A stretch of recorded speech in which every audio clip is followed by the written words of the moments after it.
औज़ुबिल्लाहिमिनश्शैतानिर्रजीम बिस्मिल्लाहिर्रहमानिर्रहीम। एक दफ़ा हदिया दुरूद पेश कीजिए। अल्लाहुम्मा सल्लि अला सय्यिदिना व मौलाना मुहम्मदिन व बारिक वसल्लिम सल्लु अलैहि।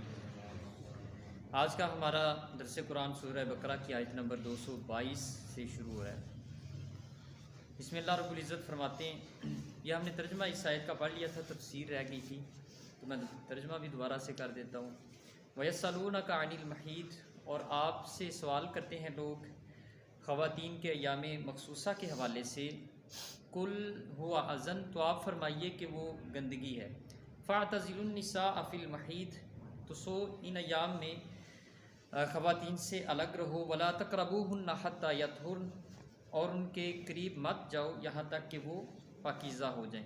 फ़इज़ा तहरन फ़अतूहुन्ना मिन हैसु अमरकुमुल्लाह, और जब वो मुकम्मल पाक हो जाएं तो फिर उनके पास जाओ। इन्नल्लाह युहिब्बुत तव्वाबीन व युहिब्बुल मुततहिरीन, बेशक अल्लाह तौबा कबूल करने वालों को पसंद करता है और पाकीज़गी इख्तियार करने वालों को।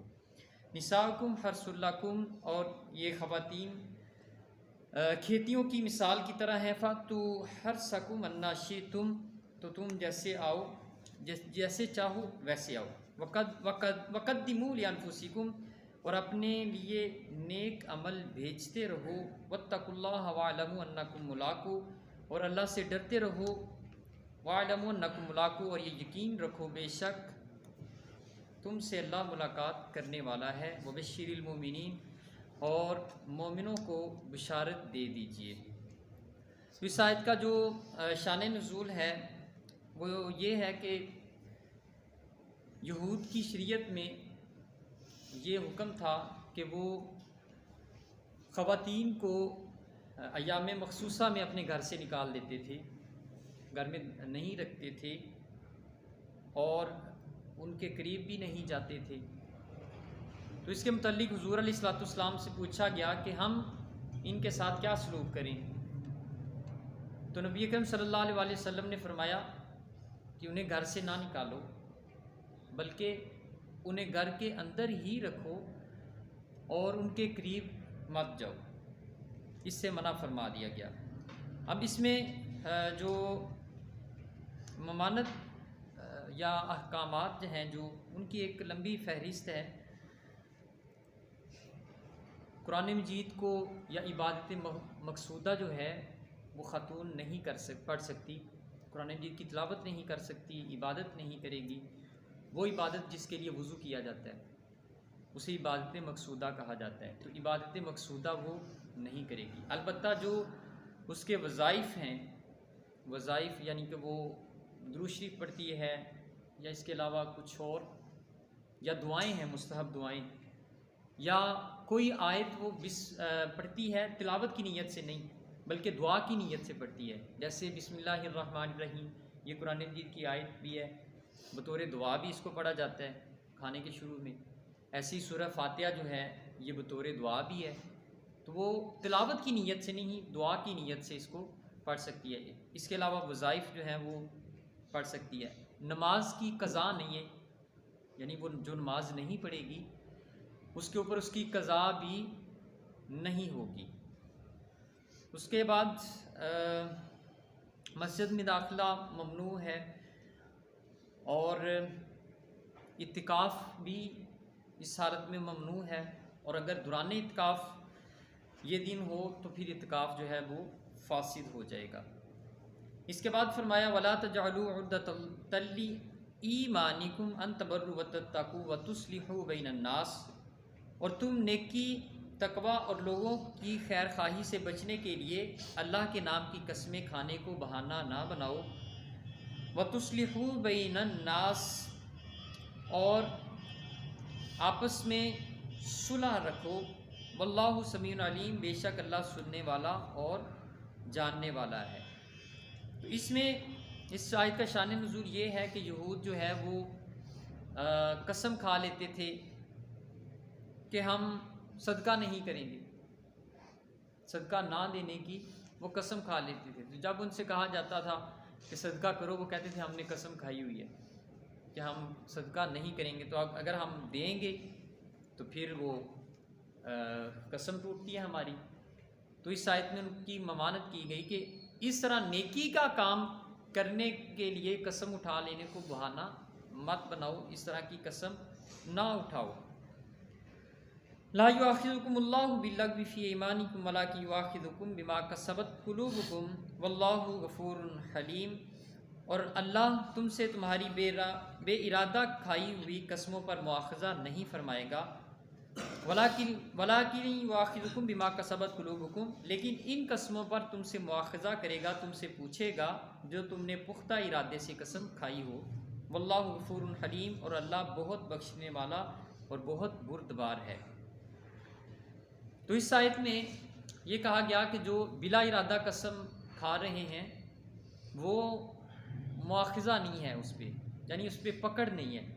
लेकिन जो आपने इरादतन कसम खाई जिस बात पे, अगर उसको पूरा नहीं किया तो उस पर अल्लाह रब्बुल इज़्ज़त पकड़ फरमाएंगे। तो कसम की बुनियादी तौर पे 3 किस्में हैं। कसम को यमीन कहा जाता है। यमीन वैसे दाएं हाथ को कहते हैं, तो यमीन कसम को भी कहते हैं क्योंकि आम तौर पे दायां हाथ जो है वो हल्फ लिया जाता है इससे रख के, तो इसलिए इसको यमीन कहा जाता है। तो यमीन की 3 किस्में हैं, यमीन गमूस, यमीन लग और यमीन मुनक्किदा। यमीन गमूस झूठी कसम को कहते हैं। मतलब आपने किसी का 1000 रुपये देना था तो उसने मुतालबा किया मेरा 1000 रुपये वापस करें, तो आप कहते हैं कि मैंने तो आपका देना ही नहीं। तो वो कहता है कि आप कसम खाएं, अल्लाह रब्बुल इज़्ज़त की कसम उठाएं, तो आप कसम भी उठा देते हैं। इसको यमीन गमूस कहा जाता है। यमीन लग और यमीन गमूस ये गुनाह कबीरा में शामिल है। गुनाह कबीरा, इसके लिए तौबा लाजिम है। अल्लाह रब्बुल इज़्ज़त सगीरा का गुनाह जो है वो आसानी से माफ़ कर देते हैं। वो सदक़ात से, या इंसान बीमार होता है तो गुनाह सगीरा उसके ख़त्म हो रहे होते हैं। जो कबीरा गुनाह है इसके लिए तौबा शर्त है। उसके बाद यमीन लग़्व है। यमीन लग़्व उस कसम को कहते हैं जो इंसान आदतन खा रहा होता है। किसी के मुंह पे यूं ही कसम आ गई होती है, खुदा की कसम ऐसा हुआ, खुदा की कसम ऐसा नहीं हुआ, तो इसको लग़्व कहा गया। तो यमीन लग़्व जो है इससे भी हद्दल इम्कान बचना चाहिए। इसके बाद यमीन मुनक्किदा है, यानी वो कसम जो नाफिज हो जाती है और उसके पीछे इरादा भी होता है। यमीन लग़्व में इरादा नहीं होता, बस यूं ही कसम निकल जाती है। तो जो यमीन मुनक्किदा है उसमें कसम खाई जाती है कि मैं ऐसा काम करूँगा, ये खुदा की कसम मैं ये काम करूँगा, या खुदा की कसम मैं ये काम नहीं करूँगा। तो ये कसम जो है ये मुनक्कद हो गई। तो इस कसम का पूरा करना ये लाजिम है। अगर इस कसम को तोड़ा जाएगा तो वो शख्स गुनाहगार है। इसके बाद अल्लाह रब्बुल इज़्ज़त ने फरमाया लिल्लज़ीना युलूना मिन निसाइहिम तरब्बुसु अर्बाति अशहुर, और जो लोग अपनी ख़वातीन के पास ना जाने की कसम खा लेते हैं इनके लिए 4 महीने की मोहलत है। फ़इन फ़ाउ फ़इन्नल्लाह गफ़ूरुर रहीम, अगर उन्होंने इस मुद्दत में रुजू कर लिया तो बेशक अल्लाह बख्शने वाला और बड़ा मेहरबान है। वइन अज़मुत तलाक़ फ़इन्नल्लाह समीउन अलीम, और अगर उन्होंने तलाक़ ही का इरादा कर लिया तो बेशक अल्लाह खूब सुनने वाला और बहुत जानने वाला है। यानी एक शख्स जो है वो कसम उठाता है कि मैं अपनी बीवी के पास नहीं जाऊंगा, तो अल्लाह रब्बुल इज़्ज़त फरमाते हैं अगर वो 4 महीने तक मुसलसल नहीं जाता, तो ये कसम उठा लेता है कि नहीं जाऊंगा, तो 4 महीने तक नहीं जाएगा, तो तलाक़ बाइना मुनक्किद हो जाएगी, यानी निकाह टूट जाएगा। और अगर वो वापस जाना चाहे तो फिर निकाह करना होगा। और अगर वो 4 माह से पहले ही रुजू कर लेता है, रुजू का मतलब ये होता है कि अमले ज़ोजियत इख्तियार कर लेना, या अमले ज़ोजियत ना भी हो तो वो सकीनार ये रुजू का सबब बन जाता है। तो वैसे ही अगर रुजू हो गया तो फिर निकाह की भी ज़रूरत नहीं 4 माह से पहले। और इसके बाद अगर 4 माह गुजर गए तो फिर तलाक़ बैना जो है वो मुनक्किद हो जाएगी। इसके बाद फरमाया वल्मुतल्लक़ातु यतरब्बस्न बिअन्फुसिहिन्ना सलासता कुरू, और तलाक याफ्ता औरतें यानी जिनको तलाक हो जाए वो अपने आप को रोके रखें अक़द सानी से, यानी दूसरे निकाह से अपने आप को रोक के रखें, सलासता कुरू 3 माहवारियाँ, वला यानी 3 माह, वला यहिल्लु लहुन्ना अन यक्तुमना मा खलक़ल्लाहु फ़ी रहामिहिन्ना इन कुन्ना युमिन्ना बिल्लाहि वल यौमिल आखिर, और अगर वो अल्लाह और यौम आखिरत पर ईमान रखती हैं तो इनके लिए ये जायज़ नहीं कि वो इस चीज़ को छुपाएं जो अल्लाह ताला ने इनके रहमों में पैदा किया हुआ है। व बुउलतुहुन्ना अक़्बरद्दिहिन्ना फ़ी ज़ालिका इन अरादू इस्लाहा, और इनके खामद इस मुद्दत में यानी तलाक़ रजी वापस लेने के ज़्यादा हक़दार हैं बशर्त इनका इरादा हुस्न सलूक के साथ रहने का हो। यानी ये जो 3 माह रुकने का हुक्म दिया कि आगे वो निकाह ख़तून नहीं कर सकती, तो इसका मतलब ये है कि अगर पहले शोहर से बिलफ़र्ज़ उसके रहम में कोई बच्चा है तो वो पता चल जाए, ताकि नस्ब जो है वो मखलूत ना हो, तो इसलिए उनको 3 माह रुकने का हुक्म दे दिया गया।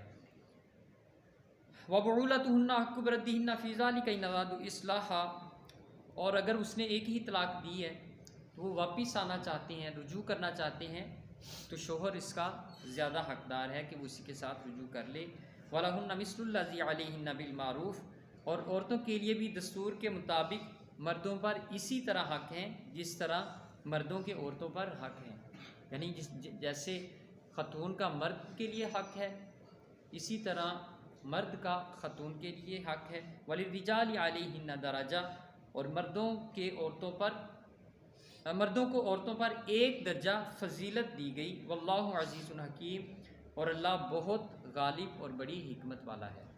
तो इस पूरे रुकू का जो लुब्बुल बाब और ख़ुलासा है, इसमें पहले हिस्से में अल्लाह रब्बुल इज़्ज़त ने अहकामात बयान किए उनके अय्याम मखसूसा के, उसके बाद दूसरे में कसम की अल्लाह रब्बुल इज़्ज़त ने तफसील बयान की, कसम जो है वो कैसे मुनक्किद होती है, किस तरह की खाई जा सकती है और किस तरह की नहीं, और उसके बाद अल्लाह रब्बुल इज़्ज़त ने अलहदगी का जो तरीक़ाकार है, अहकाम है, इनको शुरू फरमाया। तो अगले रुकू में भी तलाक़ के ही मसाइल चलते जाएंगे। तो ये यहाँ पे ये काबिल गौर और बात है जो इस आयत के आखिरी हिस्से में अल्लाह रब्बुल इज़्ज़त ने फरमाया वलहिन्ना मिस्लुल्लज़ी अलैहिन्ना बिल मारूफ़, कि औरतों के लिए भी दस्तूर के मुताबिक मर्दों पर हक़ है जैसे मर्दों का औरतों पर हक़ है। तो इस हवाले से उलमाए किराम का जो मौक़िफ़ है वो ये कि अल्लाह रब्बुल इज़्ज़त ने फजीलत दी है मर्द को औरत पर एक दर्जा, लेकिन जो निकाह है, निकाह ये मुबाशरत का अक़द है, अक़द मुबाशरत है। इसमें ख़तून जो है वो अपना आप शोहर के सुपुर्द करती है, और उसके ऊपर ये लाजिम नहीं किया गया, ये वाजिब नहीं किया गया कि वो उसके दूसरे काम भी करे, यानी जो खिदमत है, घर के काम काज या कपड़े धोना या बर्तन धोना, इसको अक़द मज़दूरी कहा जाता है। तो निकाह जो है वो अक़द मुबाशरत है, अक़द मज़दूरी नहीं। तो इसलिए उस पर ये लाजिम नहीं, लेकिन वो अगर अपनी मर्ज़ी से करना चाहे तो ये कहा कि दस्तूर के मुताबिक करे तो ये उसके लिए बेहतर होगा, लेकिन इस पर सख्ती नहीं की जा सकती। अगर वो इनकार करती है काम से तो उसके हवाले से उस पर सख्ती नहीं की जा सकती।